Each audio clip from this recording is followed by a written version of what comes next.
Bonjour et bienvenue dans cette nouvelle vidéo. Alors je vous avais parlé des Émirats Arabes Unis, notamment de la municipalité de Dubaï qui avait mis fin au système des partitions.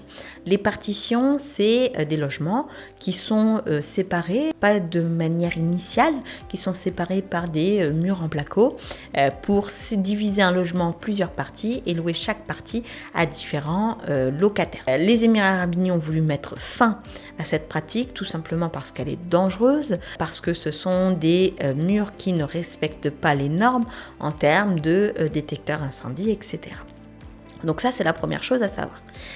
Quelles sont donc les nouvelles règles qui ont été mises en place pour ce qu'on appelle le co-living ?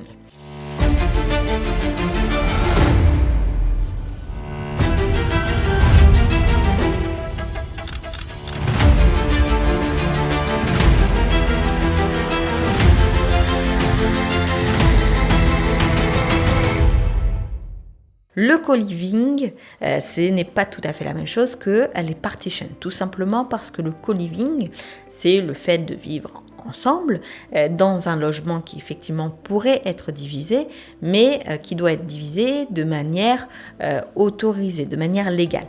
Qu'est-ce qu'on entend par là ? On ne peut pas mettre un mur, par exemple, qui empêcherait le bon fonctionnement du détecteur à incendie, par exemple. Donc c'est des petites choses comme ça, ou par exemple le bon fonctionnement des sprinklers. Donc le co-living, c'est un logement qui a effectivement été divisé en plusieurs parties, mais cette division répond aux normes légales. Deuxième chose, sur le co-living, il doit y avoir maintenant un tenancy contract, donc un contrat de location, qui va mentionner clairement quel est le deposit que le locataire a mis dans ce logement.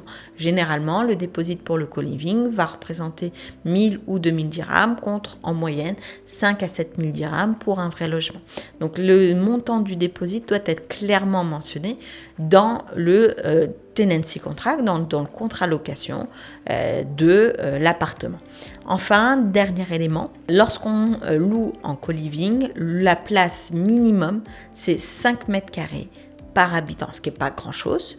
Généralement, ce qui permet à peine de mettre un lit et une armoire, mais ce qui n'était pas nécessairement le cas auparavant, puisqu'il y avait des co-living dortoirs où il y avait des lits superposés avec moins de place que ce que je viens de vous mentionner. Donc ce sont de nouvelles règles pour permettre déjà une meilleure sécurité des habitants qui habitent en co-living, une meilleure sécurité également en termes de déposit, puisqu'il est mentionné sur le contrat de location et ça permet au locataire de récupérer plus facilement sa caution et des meilleures conditions de vie avec ces 5 mètres carrés qui sont toujours petits, mais qui restent 5 mètres carrés qui vous sont garantis en tant que locataire en co-living.